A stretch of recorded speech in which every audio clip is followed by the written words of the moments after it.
إجابتكم للدعوة وحضور أول دورة من فعاليات ليلة الوفاء التي تعد أول نشاط لهذه الجمعية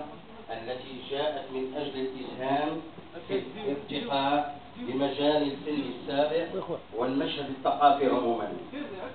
هذه الليلة نريدها تقليدا سنويا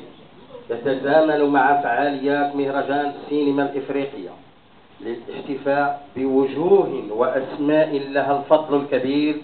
في وصول مهرجان خريبكا إلى الصورة التي أصبح عليها اليوم كعلامة مميزة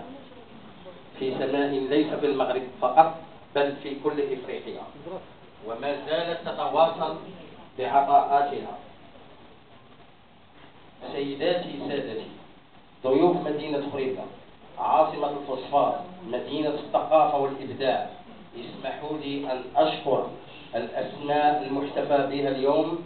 على جميل تواضعها وقبولها الحضور معنا، ليس تكريما لأن حضورها أكبر من تكريمها، ولكن نريد فقط أن نلتقي في هذه الجلسة الحميمية العائلية لنتعرف عليها ونشكرها على حسن جميلها. وقبل